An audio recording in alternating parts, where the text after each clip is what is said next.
नमस्ते दोस्तों, कैसे हो आप सब। उम्मीद करती हूँ बहुत ही अच्छे होंगे। तो आज हम बात करेंगे एकादशी के बारे में।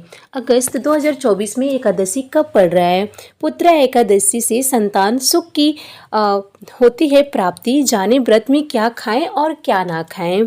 पुत्र एकादशी पर जगत के पालनहार भगवान विष्णु और माँ लक्ष्मी की विशेष पूजा अर्चना की जाती है। साथ ही सभी तरह की परेशानियों से मुक्ति के लिए व्रत भी किया जाता है। अगर आप भी पुत्र एकादशी व्रत कर रहे हैं तो व्रत की शुरू होने से पहले जान लें कि उपवास के दौरान किन चीज़ों का सेवन करना चाहिए और किन चीज़ों का सेवन नहीं करना चाहिए।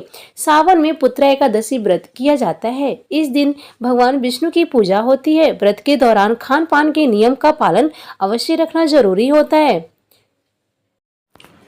हर महीने के कृष्ण और शुक्ल पक्ष की एकादशी तिथि के दिन भगवान विष्णु को समर्पित एकादशी व्रत करने का विधान है। सावन माह के शुक्ल पक्ष में पुत्र एकादशी व्रत किया जाता है।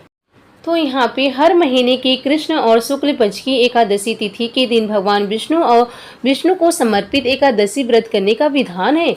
सावन माह के शुक्ल पक्ष में पुत्र एकादशी व्रत किया जाता है। धार्मिक मत है कि एकादशी पर श्री हरि और माँ लक्ष्मी की उपासना और व्रत करने से सुख एवं समृद्धि का आशीर्वाद मिलता है। इसके अलावा संतान सुख की प्राप्ति होती है। व्रत के दौरान खान पान के नियम का पालन जरूर करना चाहिए। मानता है कि नियम का पालन न करने से साधक पुण्य की प्राप्ति से वंचित रहता है। आइए जानते हैं पुत्र एकादशी व्रत में क्या खाएं और क्या ना खाएं। तो यहाँ पे यदि आप पुत्र एकादशी व्रत कर रहे हैं तो व्रत के दौरान शकरकंद, कद्दू के आटे, रोटी, दूध, दही, फल का सेवन कर सकते हैं। इसके अलावा भगवान विष्णु को पंचामृत का भोग लगाकर सेवन किया जा सकता है।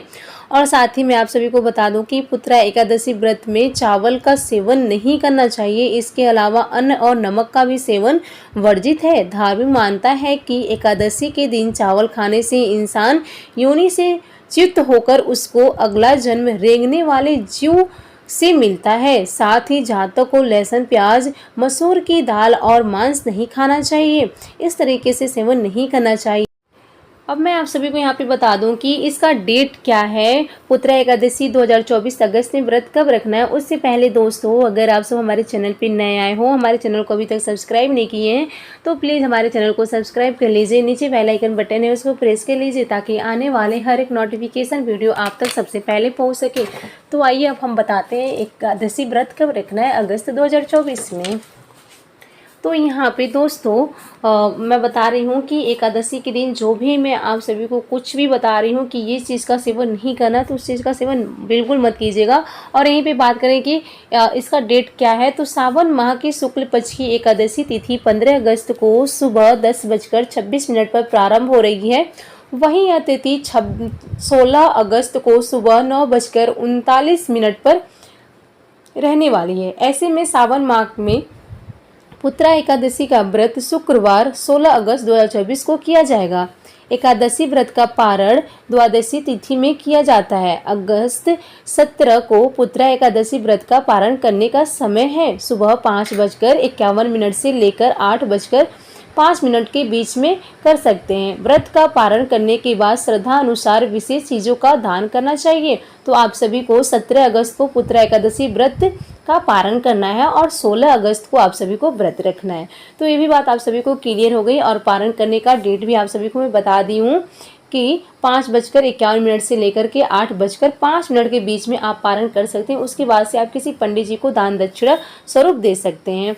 उसके बाद से यहाँ पे पंडित जी को दान दक्षिणे कुछ भी दे सकते हैं। आप अपने सामर्थ्य अनुसार उन्हें फल दे सकते हैं, या तो आप चाहे तो पंडित जी को बुला करके अपने घर में कथा भी करा सकते हैं, सुन सकते हैं। उसके बाद से फिर उन्हें दान दक्षिणा के स्वरूप दे सकते हैं। तो अगले दिन आप सभी को दान वगैरह देना रहता है। जो भी कुछ जिस दिन आप पारण करते हैं, अपना पारण करने के बाद से आप पहले छू लीजिए। जो भी आप छूते हैं पंडित जी को देने के लिए सामग्री, वो सारी सामग्री छू करके आप पंडित जी को दे लीजिए। और जिस दिन आपको व्रत रखना है यानी कि 16 अगस्त को, तो आप सुबह जल्दी उठ करके स्नान आदि से निर्वृत्त हो जाइएगा।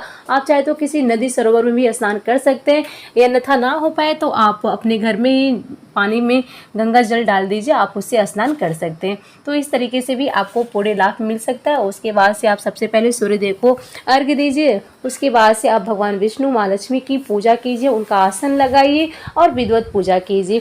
पीले रंग का वस्त्र जरूर बिछाएं और पीले रंग का वस्त्र पहने और साथ ही पीले रंग का पुष्प भी चढ़ाएं।